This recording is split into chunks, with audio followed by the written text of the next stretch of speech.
We'll hear argument next in Case 12-3, Lawson and Zang versus FMR LLC. Mr. Schnapper? Mr. Chief Justice, and may it please the Court, Section 1514A is written in the classic language which Congress utilizes to regulate relationships between employees and their employers. Legislation regarding how an entity is to treat an employee is understood to refer to the entity's own employees. And that is particularly true here, where the phrase terms and conditions of employment is used in the statute. If Section 1514A forbade only contractors to retaliate against employees in the terms and conditions of their employment, I don't think there would be any question that the courts would understand that was referring to the contractor's own employees. The statute has that language has the same meaning, even though it's combined in this instance with prohibitions against retaliation by other types of actors. The First Circuit's decision interpreting 1514A to permit a contractor to retaliate against its own employees is inconsistent with this general usage, and it leads to four implausible consequences. First, it renders the statutory language regarding contractors virtually meaningless. Secondly, it renders that language with regard to contractors in the mutual fund industry literally meaningless. Third, it has the implausible consequence of permitting the very type of retaliation that we know Congress was concerned about, retaliation by an accountant such as Arthur Andersen. And finally, it renders incoherent the provisions in 1514A and the related remedial provision regarding scienter, the burden of proof, and an affirmative defense. Is it your position that employees of any officer, employee, contractor, subcontractor, or agent of a public company are covered? They're all covered? I'm not it's our position that employees of contractors and subcontractors are covered. All employees, or would you limit it to the ones that had a hand in executing the contract? If I understand the question correctly, we have not taken a position, and the standard we advanced does not address the question of a personal employee of an employee, such as Ken Lay's butler. Well, that would raise distinct issues. If it doesn't include that, then how do you avoid that with your reading of the text? Your Honor, our view of this is that the meaning of the term employee depends on the context in which it's used, and it ought to be assessed separately for each of the actors. So when it says no publicly traded company may retaliate against an employee, it means an employee of the publicly traded company. But and the same thing with contractor and subcontractor. But if we had a statute which by itself said no employee of no employee of an officer shall do something, the normal reading of that would be to refer to an employee of the officer's company. And we have statutes that impose personal liability on officials for things they're doing in their companies, and that's the way they read. So it's all that's sort of peculiar. I mean, I really I don't see how you can piece it out like that. It includes employees of contractors, subcontractors, but not of any officer. But let me ask you this: if it does include employees of an officer, is it as much of a disaster as your opponent suggests? That is to say, would a firing for something that had nothing to do with the securities laws be swept in? The statute forbids retaliation for protected activity related either to the securities law or to certain criminal fraud provisions. And that's quite deliberate. The statute, Sarbanes-Oakley, is not limited to corporate misdeeds and related things. Title VIII and Title IX also deal much more broadly with criminal fraud. Title IX increases the penalty for wire fraud and mail fraud without regard to whether it was by a corporation or an individual. But so it this is limited, also an anti-fraud statute. It is limited to those subjects, and is the personal employee of an officer likely to be involved with any of those subjects? No, Your Honor. They're unlikely to know of such things. But the Congress deliberately wrote the statute to deal with ordinary wire and mail fraud, not just corporate public company related fraud, the statute is broader in that regard. So what's the limitation? That is, if the argument against throwing the contractors in the way you want, I think, is, well, then there's no limitation. So a company that, let's say, is a publicly traded company, they have a building, and they hire a gardener. And the gardener is a gardening company, and it has 3 employees, and it works 1 day a week cutting their lawn, and it works 4 days a week cutting somebody else's lawn. And is the mail fraud? And then they fire one of the 3 employees, or 2. And he gets annoyed and says it was because of fraud. Now, the fraud has nothing to do with the company that they're cutting the lawn for. It has to do with some other customers. All right, so how do you, I don't think the statute intends to get that. I mean, does it want to make every mom and pop shop in the country, but they have 1 employee, suddenly subject to the whistleblower protection for any fraud, even those frauds that have nothing to do with any publicly traded company? Well, this is not really this case. Yes, I understand. But I'm trying to foresee, are you arguing for no limitation, or, the district? Well, I think there are 2 relevant limitations here. One of them statutory and one of them practical. Mm-hmm. The statutory one is that, although it wouldn't deal with, I think, the situation you hypothesized, that the counterparty, so to speak, of the public company is described as a contractor. Yeah. And we think that is not anyone who has ever had a contract with a public company. Yeah. Contractor in ordinary parlance refers to an ongoing relationship. The paradigm is someone providing services on an ongoing basis, which of course fits lawyers and accountants perfectly. Yeah. And so if someone from a private firm goes down to Walmart, buys a box of rubber bands, that in ordinary parlance wouldn't be referred to as a contractor. So we think that as a practical matter, that rules out most mom and pop stores. They don't have that kind of relationship with people. Of course, it also rules out the accounting firm that's only used once, right? Well, it would have to be very fast. I mean, I think an audit takes some time. But if you had someone come in for... Well, you just hire them for this one audit. Are they a contractor?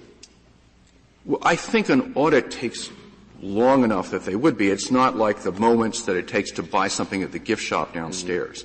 I think it typically takes weeks, if not months. And I think in ordinary parlance, you would call someone a contractor in those circumstances. Could you limit it as also ruling out frauds by companies that are not publicly traded themselves, of course, but where the fraud has nothing to do with the contract? That is, the whole activity just has nothing to do with the contract. It's just chance that they happen to have a contract somewhere. That's the way the Congress wrote the statute, and we think for 2 kinds of reasons. Mm-hmm. First of all, that the statute is also about, as you put it, garden variety fraud. It's increased the penalty for wire fraud, for mail fraud. For the first time, there's a provision for attempts and conspiracy. It is an anti-fraud statute in addition to dealing with the Enron issues. So we think that's deliberate. Secondly, Your Honor, although I'm not sure, does that mean yes or no to his question? I have to remember the exact question.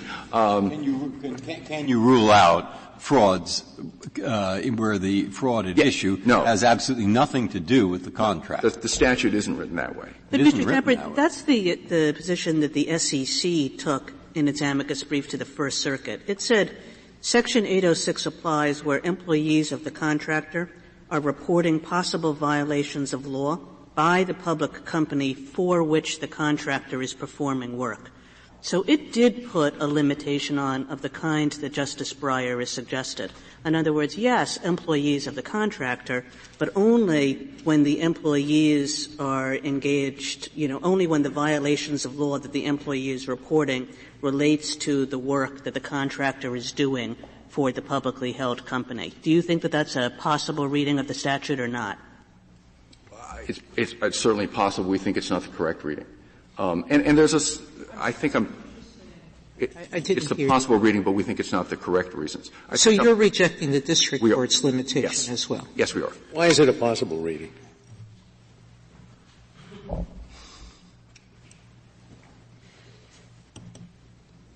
Well, I guess it makes a lot of sense. I'm not sure I want to go down that road. That's not our view. Mr. Tappert, I don't want to stick fight with the government. I suppose Justice Breyer. The road is when you see a statute that says any policeman, they don't mean a policeman on Mars, nor are they likely to mean a policeman in Europe. The any policeman is likely, although it says any policeman, to mean policeman in the United States. And similarly, where they talk about this, the contractors, they don't mean frauds related to, you have to use some kind of scope for the word, for the kinds of frauds that are included in the statute, and you have to read that into language that says nothing about it. And I don't say that that's necessarily easy to do, and that's why I started with my first question. As I said, we think that's not the correct reading of the statute, for a couple of reasons. Another one, is that we think that unlikely, over and above the fact that Congress was concerned with fraud generally, was that I think Congress would have been reluctant to try to define what was sufficiently related to the corporation. Well, to go back to Justice Breyer's hypothetical, which gets at this point where you have the gardening company privately held that's working for a public company, and there's some kind of an employee of the contractor is fired and claims that the company is engaging in some kind of fraud that has nothing to do with the public company. So you have that situation. Now you have the identical, another privately held gardening company. Exactly the same thing is going on, except they don't have a contract with a public company. Why would Congress have wanted to cover the former and not the latter? Justice Alito, I think that's just the way they wrote the statute. They were concerned with all fraud, but they didn't extend the whistleblowers to all fraud. But why? If they're concerned with all fraud, why not cover them both? Well, this is sort of a hybrid piece of legislation dealing with corporate problems and fraud, and they kind of melded the two here. But I think it's also important in this situation to bear in mind the following point. I think Congress was reluctant. It didn't itself draw a line because the experience of the Enron scandal was that all sorts of terribly complicated arrangements had been drawn up between Enron and these hundreds of off-the-books entities, JEDI, Raptors, LJM, and the like.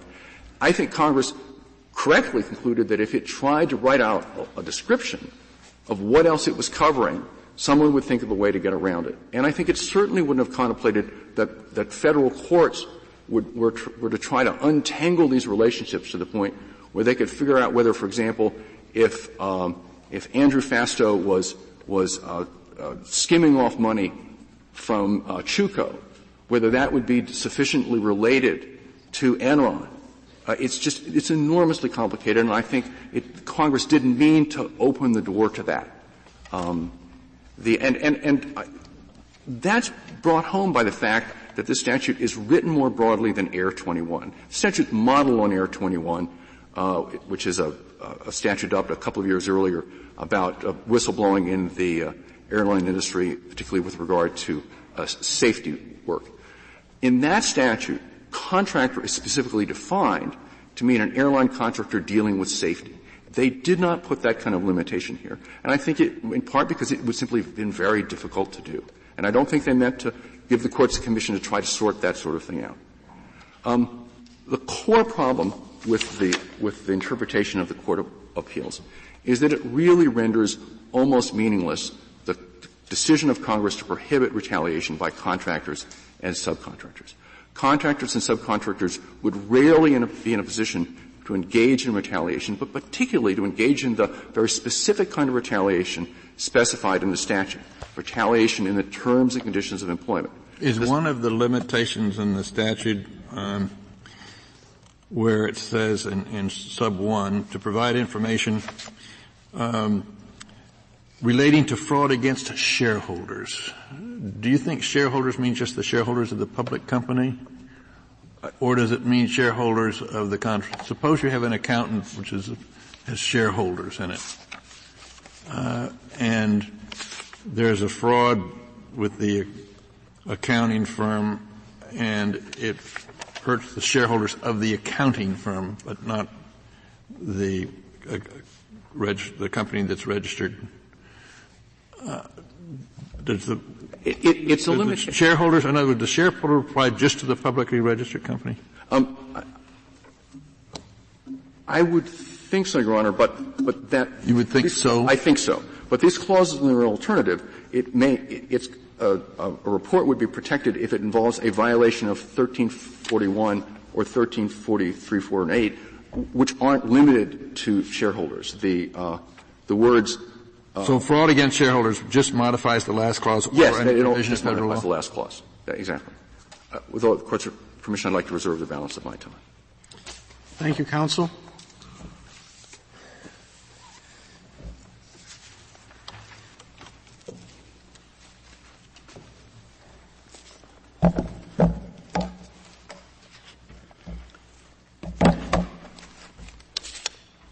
Ms. Zaharsky? Mr. Chief Justice, and may it please the Court, the statute protects an employee of a contractor from retaliation. That's what the text says. That's what Congress intended to cover these accountants, lawyers, and outside auditors who were so central to the fall of Enron. I'd like to go right to some of the questions that the Court had about the limits of the statute and how it would be applied. Now, of course, what we're talking about here is really the core of the statute, a contractor retaliating against its own employees. And we think that when the First Circuit said that that is unambiguously not covered by the statute, that it's wrong. But moving beyond that, to assuming that that is covered and asking some of these questions or answering some of these questions about the limit. First of all, as Justice Scalia suggested, the statute applies to individuals who are in a position who have information about fraud or securities law violations or in a position to report it. So it is very unlikely that that would be the gardener. It's incredibly likely that it would be an accountant or auditor, like a person who worked for Arthur Andersen. It's not unlikely that an employee of a subcontractor will have information about something that can be alleged to be mail fraud by the contractor. That's not at all unlikely. If you see some civil RICO complaints, you see the kind of things that are alleged as mail fraud. Right. Do you disagree with that? No, but I think your question raises another limitation on the statute, which is when the statute talks about contractors and subcontractors, it's contractor of a public company, so that it's talking about the contractor working in its capacity for the public company, not the contractor doing some other type of work. So if the contractor's work is for the public company and there is fraud being committed by the contractor, yes, that is something that Congress was concerned about. It was concerned about the fact that Arthur Andersen was committing fraud. Yeah, but you think this is limited to fraud by the contractor relating to the public company, not fraud that has nothing to do with the public company. I think that it can be fraud by the contractor while the contractor is fulfilling its role as a contractor for the public company, not the contractor in some other capacity. During the same period of time or in relation? In that capacity. And where do you see that in the statute? Of such company. The words contractor and subcontractor of such company. Now, it says the contractor of such company, not the fraud of such company. Right, but we think that when you're reading the statute holistically, that that's the most natural reading. Now, I point out here that these are not questions that the courts of appeals or the argument. The reason that I brought this up is because I think that the strongest argument in those courts of appeals that held against you is that they fear that otherwise this statute would create any fraud by any gardener, any cook, anybody that had one employee in the entire United States and engaged in any alleged fraud would be covered. But it seems to me there are many ways to skin that cat. And one way that I suggested, now Mr. Schnapper said, no, that kind of thing related to the contract isn't going to work very well because it's too complicated to try to figure out. So maybe we don't have to figure it out in this case. I mean, that's possible. But I just wanted a universe of possibilities. Yes, I think this is a completely understandable concern that was raised by the First Circuit. I have several responses to it. First of all, I don't think you need to decide it in this case. This is a fairly mainstream application. Second of all, this is the kind of thing that the expert agency should consider in the first instance. There have not been cases, except for the Spinner case, that really have considered these questions about contractors and subcontractors. In the history of this statute, there are only about 20 published cases that have ever reached the courts of appeals. When you say this is mainstream application, we still have to give a rule. Do we write in the opinion, this is a mainstream application case and therefore it is so confined? That doesn't make any sense. No, Justice Kennedy, my suggestion was because the Court doesn't have to decide some of these more far-fetched applications of the statute in this case, that it should leave it to the expert agency in the first instance. Well, that was your second point. Your first point was just talk about the mainstream in this case and leave other cases, but I don't see how you can do that and interpret the statute. That's what I'm asking. Your statutory interpretation rule to keep this to mainstream is what? I'm sorry, I should be more clear. What we think that this Court should say is that the natural reading of this provision protects employees of contractors. The First Circuit said that employees of contractors are not protected at all from retaliation. And we think that that's wrong. So that would be step one. I think that's a plausible reading. I don't see how it's confined to so-called mainstream, which is what we're talking about. What I was trying to suggest, Justice Kennedy, is that this is a contractor retaliating against its own employees, and it's within the work that the contractor is doing for the mutual fund. This is investment advising. This is the heart of what contractors of mutual funds do. I understand that, but I think I don't agree with you that we don't have to get into these other situations because to my mind, the principal argument made by the respondent is if you read the statute literally the way you like, it covers a wide range of things that one would have no reason to believe Congress wanted to cover. And unless you come up with some limiting principle that eliminates that argument, I'm not inclined to go along with your broad interpretation of the statute. So I at least do have to grapple with whether there are limitations, with what is the central mainstream of the statute and what is outside the statute.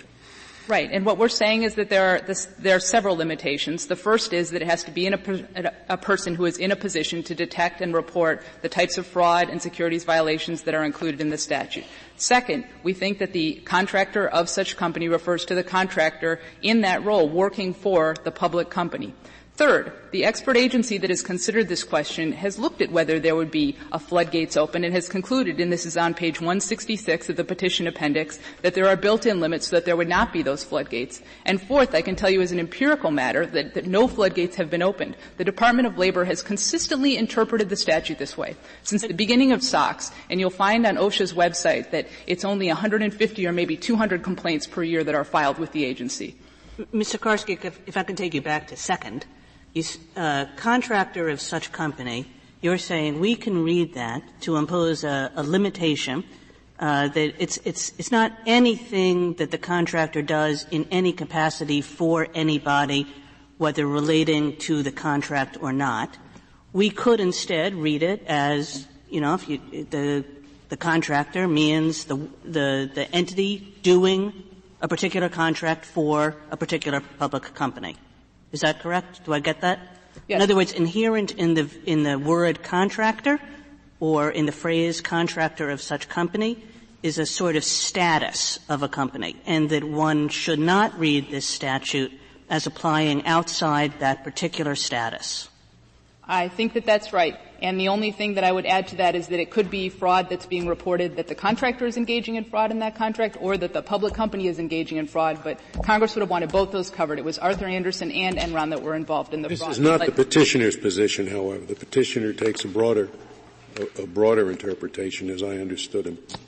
That is my understanding as well, but I think on the main question that's raised by this case, which is whether contractors can ever be covered, and the First Circuit said that they can't, we're in complete agreement. I also want to point this Court to the Board's opinion in this case, which we think is entitled to Chevron deference. It's an exceptionally thorough opinion. But it came up. I mean, we are reviewing a decision of the Court of Appeals for the First Circuit, and this Spinner case from the ARB postdates. We have a district court, a court of appeals. Chevron didn't raise its head until after the First Circuit was through with the case. So how does Chevron come into this particular case? It's because the agency has been given this authority, and the Court has faced cases before where it has afforded Chevron deference, even though that was not an issue considered by the Court of Appeals. I'd point the Court to INS versus Aguirre. It's Congress has entrusted this expert agency with making decisions through formal adjudication. Even though it delegated rulemaking authority to a different agency, right? No, there is no rulemaking authority for this provision under 1514A delegated. And then why isn't it the SEC? Sorry. And the SEC has no rule-making authority that would cover this provision? Not for this provision. For other parts of SOX, yes, but the anti-retaliation provision in SOX, like about 20 other anti-retaliation provisions, is entirely handled by the Department of Labor, and it's entirely handled through formal adjudication. As I understand, the ARB decisions, they said that they were bound by OSHA's interpretation, right? They said that, but then they also cited. And OSHA made it quite clear in its interpretation that in its rule that it had no authority to issue statutory interpretations. It said that it was not providing an interpretation, but I want to make sure the Court realizes that there are many other things that the Spinner decision relied on. I'd point the Court to footnote 8, page 143 of the Board's decision, where it says, in addition to this regulation, we're relying on several of our prior decisions, many of which do not even cite the regulation, and our decades of experience in looking at similar statutes like Air 21. So to think so that we should ignore the part where it said it's bound by OSHA's interpretation? I don't think that the agency should be worse off because everyone who has considered this question within the agency has come to the same conclusion over a period of a decade. Thank you, counsel.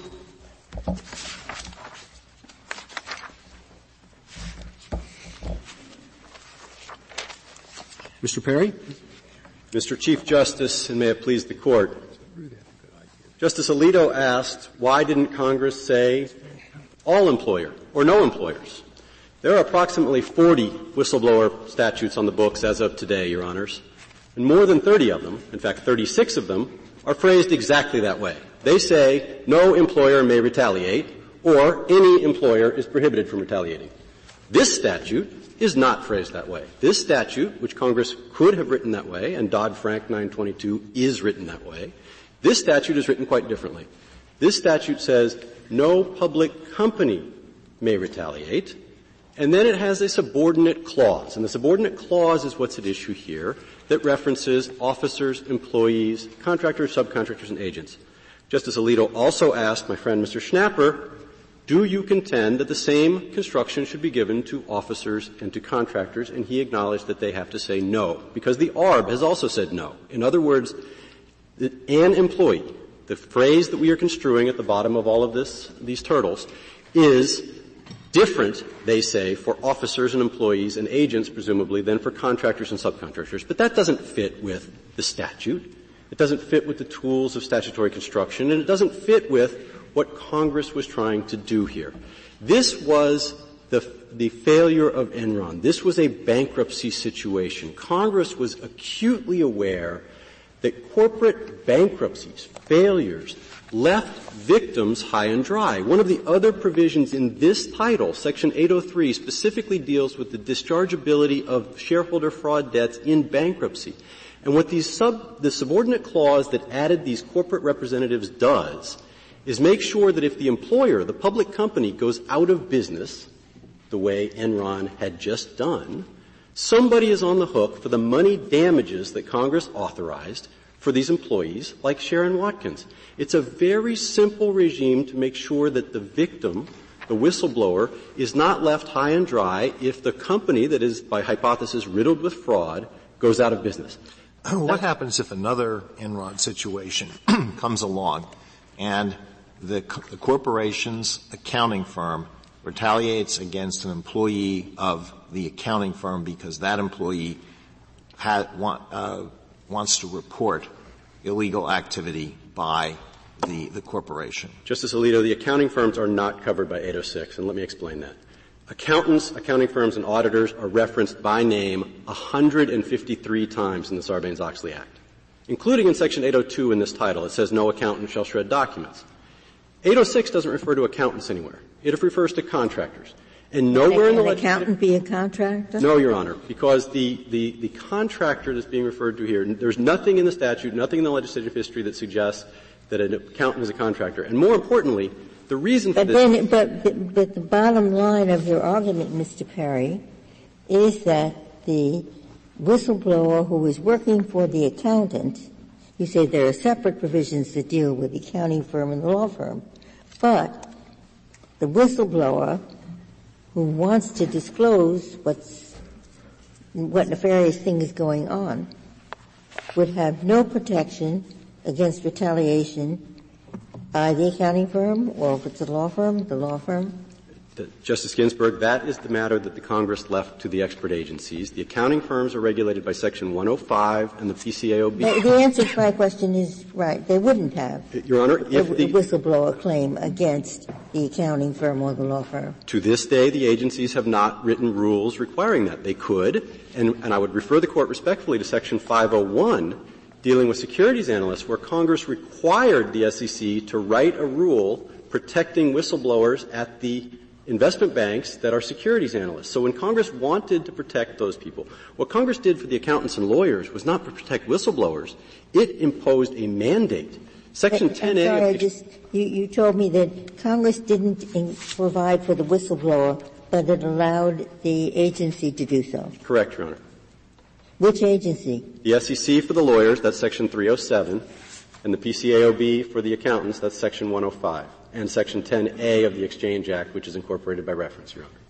What about the ARB? The ARB is nowhere involved with lawyers or accountants, as this Court made clear in the PCAOB case. The Congress decided to put the entire accounting profession under the thumb of that new board. That is a purpose-built regulatory agency that regulates birth to death of the accounting industry. And if they want to protect whistleblowers or not protect whistleblowers, that is the board's business. Congress didn't do anything there. What Congress did in 806 was regulate the public companies and their employees. And we can see this tracks very clearly through the legislative history. When you're going to go through this, I'd appreciate your telling me, in your opinion, what the statute says, taking the extraneous words out, is that no contractor of a publicly traded company may discharge, demote, etc., any employee because of his lawful act in reporting a fraud. That's what it says. So, what did they have in mind? If they didn't have in mind forbidding any contractor of a publicly traded company from a contractor, maybe there are limitations there, but a contractor from demoting an employee because of his lawful act reporting a fraud. If I may answer that in two steps, Justice Breyer. First, with due respect, the Court inverted the statute. It actually says no public company, comma, or any I just eliminated the extraneous words, and instead of the word such, I put in what such refers to. It's not extraneous here because it is subordinating the contractors to the public employees. And more importantly, second, what Congress is doing, in this response to my friend's question, was this a meaningless act? If I could point the Court to the Calcunte case. The Calcunte case is an ARB decision from 2009, as cited at page 16 of the government's brief. Here is a bankrupt company, and the estate brings in a workout firm, a privately held contractor, to wind down the affairs of the company. And this private contractor decides that there's a squeaky wheel employee within the legal department and fires her. And she sues under Section 806 both the estate of the bankrupt company, that is the public company employer in the first primary clause of the statute, and the workout firm. So all they're interested in here, you say, is this workout contractor, but not, for example, where you have a fund which has virtually no employees and does all its work really through investment advisors, such as here, and you think Congress didn't want to include the investment advisor firing its whistleblower, even if it's directly related to the fraud, the fund, and everything else, but it did just want to include the people who are there because the contractor is a workout firm and not the investment advisor. Now, all that's a conceivable reading, I agree. But what is it that leads you to that conclusion other than, 3 points here, Your Honor. First, when Congress wishes to reach investment advisors, in SOX and elsewhere, it amends the Investment Company Act of 1940 and the Investment Advisors Act of 1940. And for this, I can point you to Dodd-Frank 922, the parallel whistleblowers provision that my friends haven't talked about, but is very important here because it does cover all employers. And when Congress covered all employers in Dodd-Frank, it amended the 1940 Acts to make clear that investment advisors were included. And the SEC has issued its form, TCR, that applies to investment advisors. Congress didn't do any of that in Sarbanes-Oakley. Second, we know the very next Congress, after Sarbanes-Oakley, took up the Mutual Fund Reform Act, which would have amended Section 806 to include investment advisors, to do exactly what the petitioners in this case say the statute did. Why would Congress have taken up, the very next Congress, all the same members were still there, Senator Sarbanes was still there, taken up a bill to do that? It's sort of post-legislative history, which we usually don't pay attention to. The problem that I have is if the statute does not cover contractors, subcontractors, firing of their own people, what coverage does it have? A subcontractor usually cannot fire somebody from the principal company that's traded on the exchange. Justice Scalia, it's not just firing. It's also harassing. It's also threatening. These are contractors. I don't see how it can harass or threaten either if it's an employee of another company. Sure, Your Honor. That it has no power to fire. Your Honor, there have contractors that are in the operation, management consultants and others that are working side by side with public company employees who can make their lives difficult, who can make their lives intolerable, who can lead to a constructive discharge if it's bad enough. And this Court has said in the Title VII context that that kind of discrimination does not require a supervisory relationship, and these contractors, just like agents and officers and employees, may have that ability to affect the terms and conditions of the public company's employees. But you're eliminating the principal contractors who might have that kind of power. You say they're not covered. The accountants and lawyers. Yeah. Absolutely. But, if there are, they are not covered for their own employees. If they were to discriminate against a public company employee, the public company's employees are always protected. That is the subject of this statute, the employees of the public company. And let's look at the title. We know Congress didn't leave a big mystery about who they were protecting here. Whistleblower protection for employees of publicly traded companies. That's what the Congress told us. Including by accountants and lawyers. Against the public company's employees, I absolutely agree. How so? If accountants and lawyers are not contractors? If I said that, I misspoke, Your Honor. I didn't say they weren't contractors. Right. I said they weren't regulated as contractors here because they were specifically regulated as accountants elsewhere. If they fit within the statute. What does it mean that they're not regulated as contractors here, unless it means that contractor here does not include them? Let me try to be much clearer. The government makes the point that this statute is written to cover Arthur Andersen. I can't agree with that. Arthur Andersen appears all over this statute, and there's two titles of this statute that deal with accountants. Arthur Andersen might be included here if it discriminates against a client, an audit client's employee. That's just a normal contracting or agency relationship. That's what Congress was dealing with. What's not covered is Arthur Andersen retaliating against its own employees. That is what Congress gave to the board to decide, or for the lawyers to the SEC to decide. And again, I have to point the Court to Section 501, which ordered the SEC to make a rule protecting securities analysts. Apparently that's not the view of the SEC because I think they're represented by the government. And the SEC apparently takes the view that this provision does cover contractors, covers lawyers who couldn't be contractors, and accountants. Your Honor, they are defending the ARB's decision. I agree with that. The ARB's decision, however, is all comes back to this procedural regulation that OSHA promulgated that they agree is not entitled to deference. So it's not a reasoned articulation of the government's position. It is rather a post hoc rationalization of what the OSHA said a long time ago. It's a lot like the dissent in the First Circuit.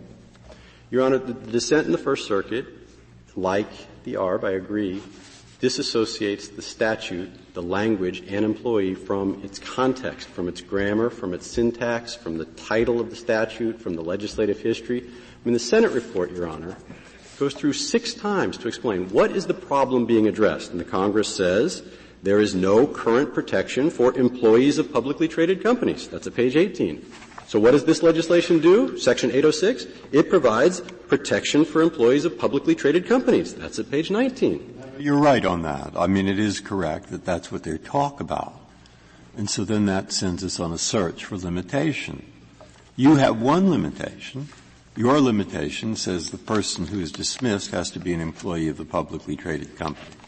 Now, the government and even your Mr. Schnapper has come up with accepting some limitations. There are possibly others One would be on the nature of the contractor, which you want to do, but it would be somewhat broader than yours. Another possibly is on the nature of the fraud. Is it related to the contract? Another might be the one the district court proposed, and there could be others. So I think if you want to say anything about this, it seems to me that taking as given, I will for argument's sake anyway, say all the legislative history is about publicly traded companies, and I do look at it. But nonetheless, they did use this language, and there are other possible limitations that would serve the same purpose. Then you say to that, saying yours is the best, what? Your Honor, first, the very need for this discussion about limitations, which is found nowhere in the statute and nowhere in the legislative history, is eliminated if the Court were to construe the statute as Chief Judge Lynch and the majority did below for... No, but that itself is a big limitation. Exactly huge. Right. Well, it's the limitation that Congress put in the statute, Your Honor. If we go beyond that, it seems to me universally accepted by my friends on this side that some limitation is needed. It can't be every company with a contract with a public company, except that is what the ARB said a contractor is, okay? And it can't be every kind of misconduct, except that's what the ARB has said this statute covers. And I point to the Lockheed case, which has nothing to do with fraud against shareholders. This is a run-of-the-mill adulterous affair by a gossip, office gossip and a supervisor, that the person brings a lawsuit under Section 806 saying that is fraud because she submitted her expense accounts. So what we have is that was fraud under 1343 as wire fraud, Your Honor. Correct. Well, was that what the fraud was in this? In the Lockheed case, correct. So, Justice Breyer, your gardener, your three-person gardener. There's a couple of problems with it. First, if the same gardening company works for Ken Lay and for Enron, this goes back to Justice Alito's question, my friend's argument is they're covered when they work for Enron but not covered when they work for Ken Lay. That's a bizarre reading of this statute, okay? Second, they're covered under all of the so-called limitations that have been offered if the junior gardener thinks hers gossip that the senior gardener is having an affair and submitting false expense reports regarding the hotel receipts. That's the facts of the Lockheed case. And reports that to the middle gardener, and nothing happens, and then the junior gardener gets fired because the economy downturns or something. Well, that's an easy hypothetical. What about the butler, who does in fact hear all this information about a conspiracy and wire fraud? Your Honor, there are still the state law protections, of course, for public policy and other protections. There is the Dodd-Frank Act. We haven't talked about it enough. Dodd-Frank 922 came in 8 years later and said, Congress said, we think we need to do more. We think we need to cover all employers, but we're going to provide more limitations. We're going to require a written submission to the SEC under penalty of perjury, and we're going to limit it to securities fraud. So that if the butler learns that the boss is doing something untoward, the butler then can go to the SEC and make a complaint. If it pans out, he can even get a bounty under that program. And if he gets fired, he's completely protected, has reinstatement and back pay. Congress dealt with that. There is a gap of 8 years. We definitely acknowledge that. But Congress moves incrementally in this area. The Sarbanes-Oakley Act was the first major, widespread corporate governance reform at the federal level. And Congress didn't purport to do everything at once. It went a long way. It subjected every public company to these new things. But for my friends to suggest that they covered not just the 5,000 public companies, but all 6 million private companies without ever mentioning the fact, without ever discussing it, without debating it, without acknowledging that that would be the consequence, is a dramatic expansion of this statute that was already pretty dramatic to begin with, that barely passed as the Court. So doesn't that drama reduce itself if we accept the government's limitation, that it has to do only with the fraud related to the public company? Your Honor. Because that was the center of this bill. What motivated this bill? Your Honor, I agree that would be a limitation. I don't agree that it's found in the language of the statute. I mean, as a defense lawyer, I would like that down the road. But, and the ARB in the Lockheed case didn't seem to suggest that there is any such limitation. The ARB simply said fraud. Mr. Schnapper, petitioners here, certainly took that position today. So it's every fraud of any sort by any company that has. We're not being asked to give deference to the petitioner. We're being asked to give deference to the government. That's why I pointed to the ARB's decision in Lockheed, Your Honor, and the language there is exceedingly sweeping. It rejected all limitations that were offered in that case. The government's so-called limitation is no limitation at all. It is simply anything that is fraudulent is covered according to. They didn't say that today, and if in fact the fraud is related to the contract or by certain kinds of contractors who do investment work, who do all kinds of important work for the company, why shouldn't it be covered? I mean, and the language, of course, does say what I read, as you agree. As a contractor. Justice Breyer, if I could return to the point of this discussion of limitations, which is fascinating, but we are having it for the first time in the Supreme Court of the United States. Congress never had this discussion. Congress never discussed limitations because Congress never contemplated covering private companies. What the statute says is any conduct which the employee reasonably believes constitutes a violation of Section 1341, 43, 44, or 48. Do you see in there any limitation that says that the conduct has to be fraudulent conduct relating to the activities of the publicly held company? It is not in the terms of the statute, Your Honor, and as I said, that's the holding of the Lockheed case in the ARB, that there is no. Very sensible limitation. Unfortunately, is not there. Your Honor, that's the danger of moving beyond the text of the statute. If they won't admit, my friends won't admit that every contractor and every fraud is covered, but that is the import of their argument. We submit that that's not right, or at least that decision, if it is right, should be made by the Congress or by an agency with rulemaking authority on the public record to take public responsibility for it. No such So that it may be that you have a good point that it's the SEC we should defer to and not the Labor Department.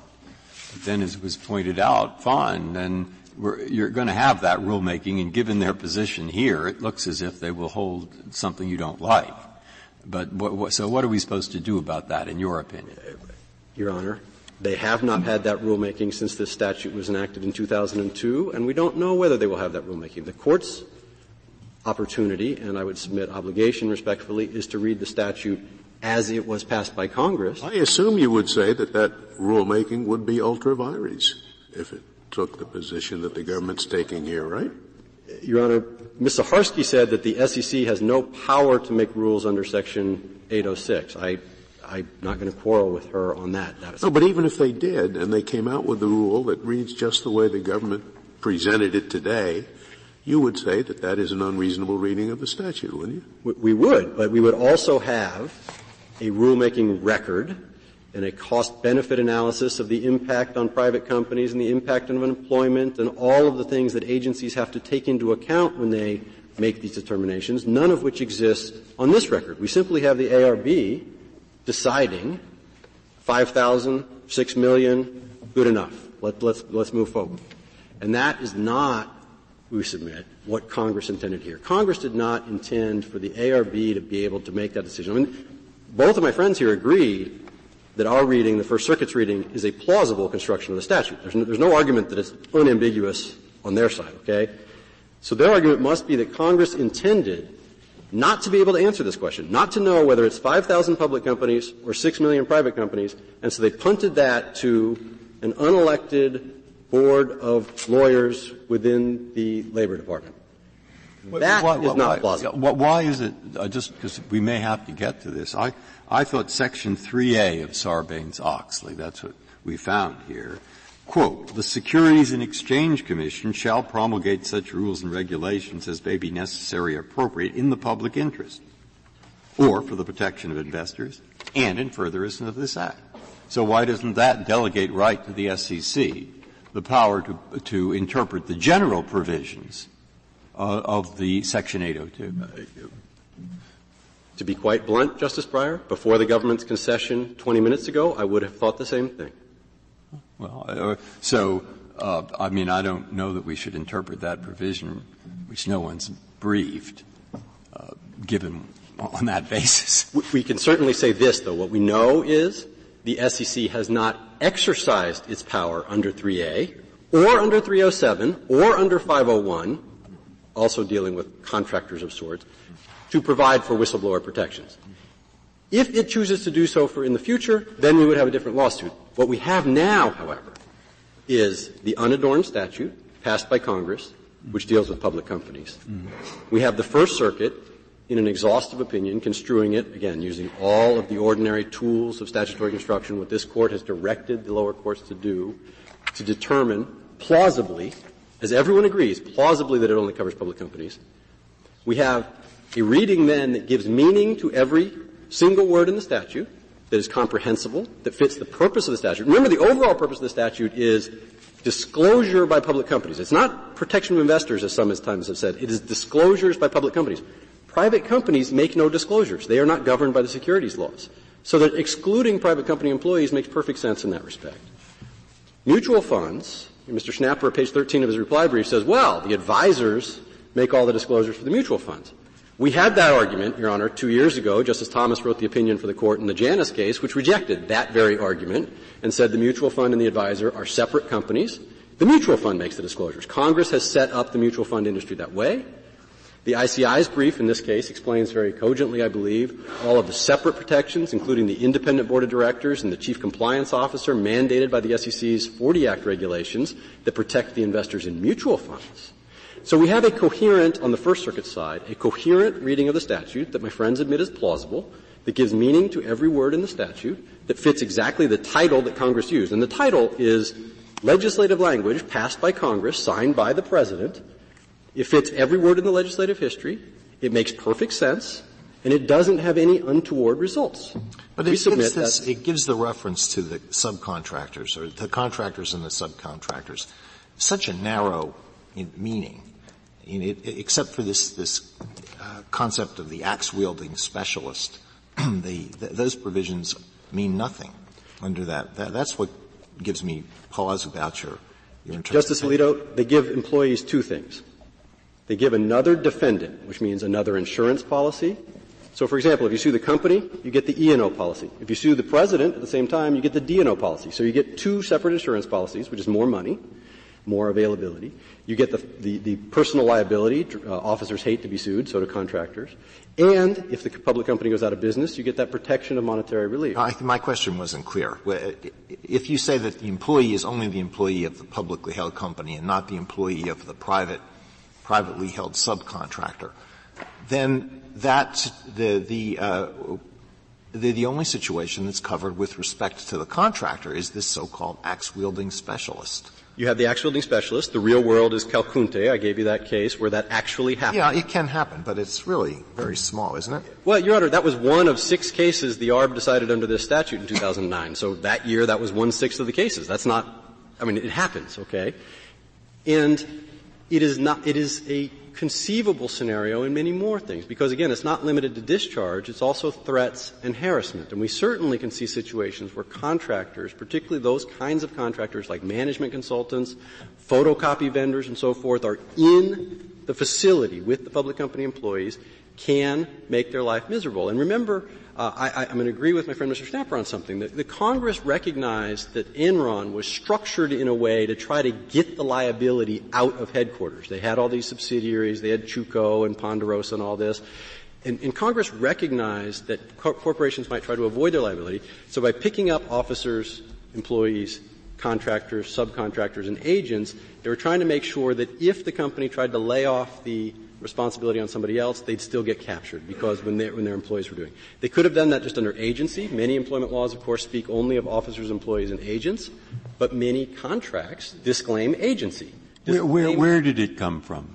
That is, where did the words contractor, some human being wrote them for the first time? You probably know who did and where and under what circumstances. What you know? Who was it, counsel? Some of us are interested in that, at least I am.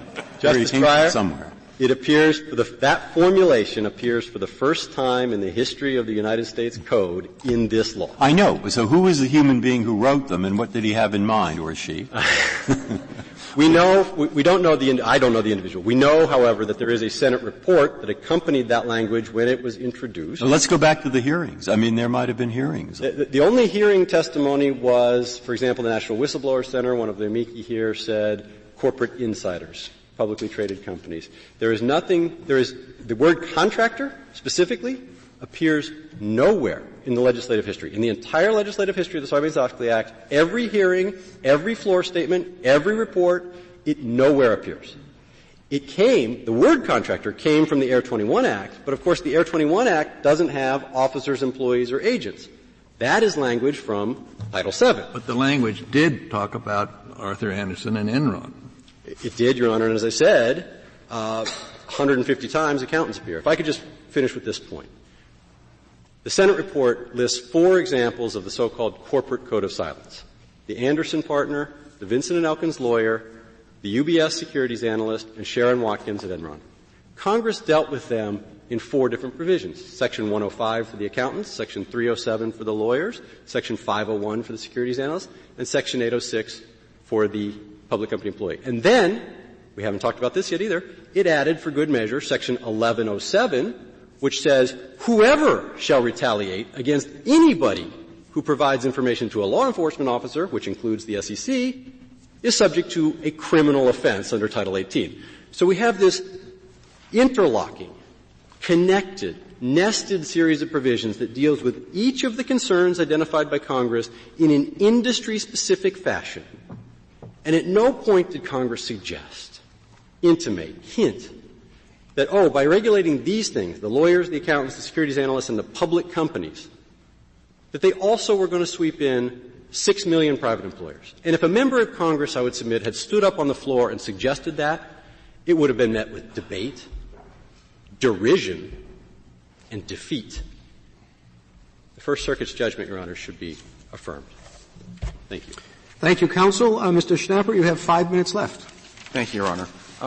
Let me begin by just referring the Court to some materials that might be relevant to some of the questions you asked. With regard to the SEC's view prior to this case coming to this Court, those views were expressed in a separate brief the SEC filed in the First Circuit, which is consistent with the government's approach here. But we know they don't have rulemaking authority in this area. I agree with that, but the question came up about what their views were. With regard to the suggestion earlier that the ARB has taken the position that every contract, every firm that has a contract with a public company is a contractor.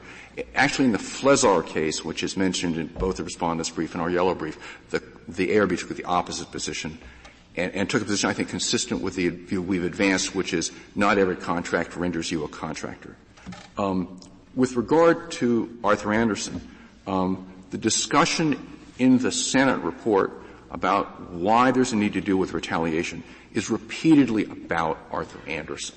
Many of the people who actually understood what was going on at Enron were Arthur Andersen employees, not most of the run-of-the-mill employees at Enron. And they were the ones who remained silent in the face of this very, very serious problem.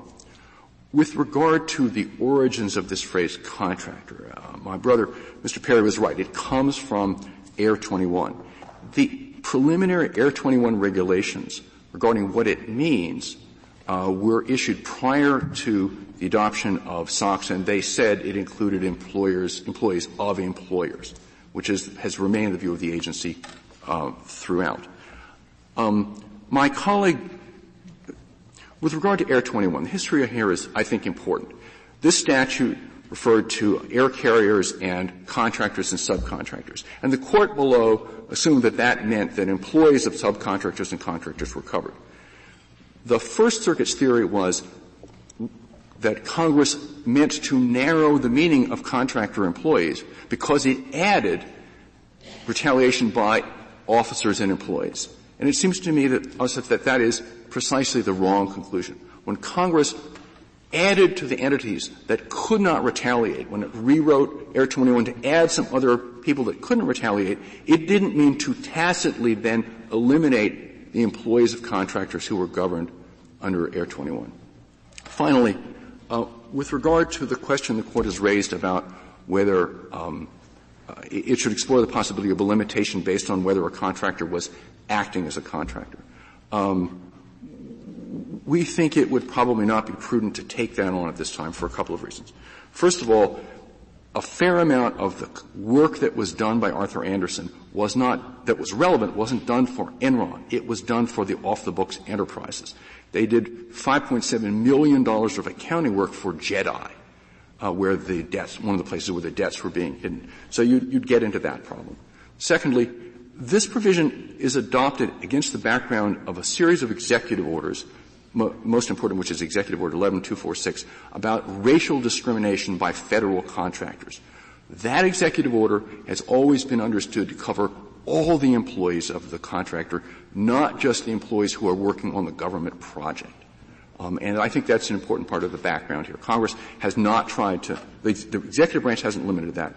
And in the Civil Rights Restoration Act of about 1986, Congress rewrote Title VI and Title IX to have institution-wide application rather than to do little parts of it. This issue about what a contractor might be doing as a contractor hasn't been vetted in lower courts, and we think it would be not prudent to try to take that on here. Thank you very much. Thank you, counsel. The case is submitted.